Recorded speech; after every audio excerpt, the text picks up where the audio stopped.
വയനാട് ദുരന്തബാധിതർക്കായിട്ടുള്ള കേന്ദ്രത്തിന്റെ അധിക ധനസഹായത്തിന്റെ പേരിൽ ഇന്ത്യ സഖ്യം വ്യാജ പ്രചരണം നടത്തുകയാണെന്ന് മുൻ കേന്ദ്രമന്ത്രി വി മുരളീധരൻ. അധിക ധനസഹായം നൽകില്ല എന്ന് കേന്ദ്ര സർക്കാർ പറഞ്ഞിട്ടില്ല.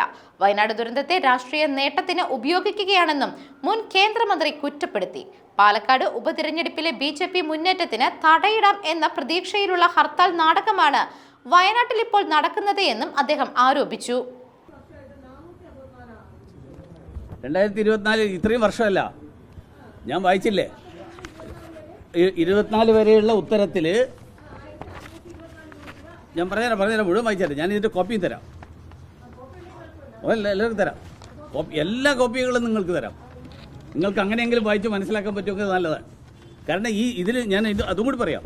അതായത് കേരളം 2019-20 ശേഷം പണം ആവശ്യപ്പെട്ടിട്ടില്ല. പാർലമെന്റിൽ കൊടുത്ത മറുപടിയാണ്. 3 കോളമുണ്ട് ഇതിൽ. Sought from state government, amount approved by HLCs, amount released from NDRF. 3 കോളമുണ്ട്. 2019-20 കേരളത്തിൻ്റെ റിക്വസ്റ്റ് ഉണ്ട്. കേരളത്തിൻ്റെ റിക്വസ്റ്റ് 1624 കോടി. ആ വർഷം 460 കോടി അനുവദിച്ചെങ്കിലും റിലീസ് ചെയ്തില്ല. 2020-21 കേരളത്തിൻ്റെ പേരില്ല. കേരളം റിക്വസ്റ്റ് ചെയ്തതായിട്ട് പാർലമെൻറ്റിൽ പറഞ്ഞിട്ടില്ല. 2021-22 വീണ്ടും കേരളത്തിൻ്റെ പേരില്ല. കേരളം റിക്വസ്റ്റ് ചെയ്തിട്ടില്ല. 22-23 കേരളം റിക്വസ്റ്റ് ചെയ്തിട്ടില്ല. 23-24 കേരളം റിക്വസ്റ്റ് ചെയ്തിട്ടില്ല. ഇത് നിങ്ങൾ കൂട്ടി വായിക്കേണ്ടത്. വേറൊരു വാർത്ത ഞാൻ ഇടയ്ക്ക് വായിച്ചല്ലോ, യൂട്ടിലൈസേഷൻ സർട്ടിഫിക്കറ്റ് അതിന് മുൻപത്തെ വർഷം അനുവദിച്ചതിൻ്റെ 50% ചെലവാക്കിയതിൻ്റെ കണക്കുകൾ. 788 കോടി രൂപ സംസ്ഥാന സർക്കാരിൻ്റെ കൈവശം. 388 കോടി ഉണ്ട് ഓൾറെഡി. അത് ഇരിക്കെ തന്നെയാണ് ഒരു കണക്കും ചോദിക്കാതെ 2 ഗഡു വീണ്ടും അനുവദിച്ചത്. 300 കോടി. കേന്ദ്ര സർക്കാർ ഇതിൽ കൂടെ എന്ത് ചെയ്യാൻ പറ്റും?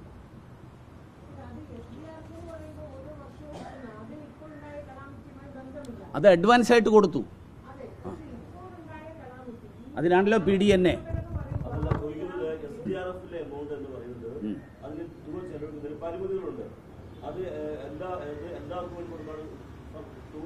എവിടെ എല്ലാവർക്കും അങ്ങനെ വയനാട് പ്രത്യേക SDR അങ്ങനെ എവിടെയാ ഉള്ളതെന്നൊന്നും കാണിച്ചു.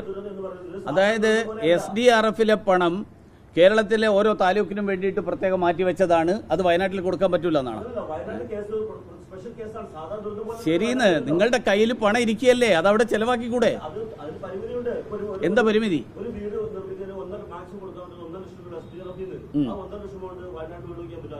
ഞാൻ ചോദിക്കട്ടെ, അപ്പോൾ സംസ്ഥാന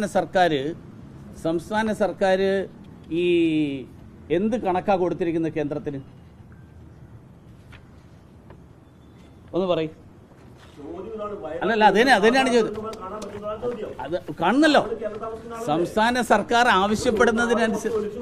അതെ, എന്താ പറഞ്ഞ? പോയിട്ടുണ്ടോ വയനാട്ടിൽ? പോയിട്ടുണ്ടോ?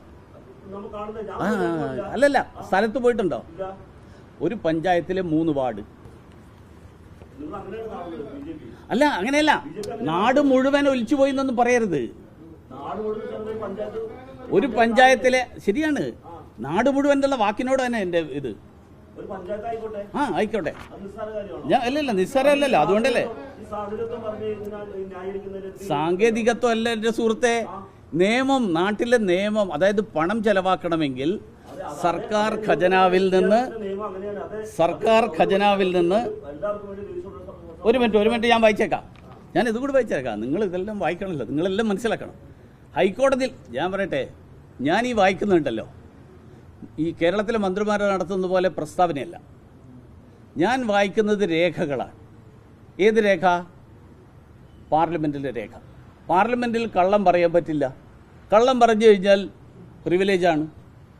ഹൈക്കോടതിയിൽ കള്ളം പറഞ്ഞു കൊണ്ടിരിക്കട്ടെ, സംസ്ഥാന ഗവൺമെൻറ് പറയാം ഇത് കള്ളമാണ്.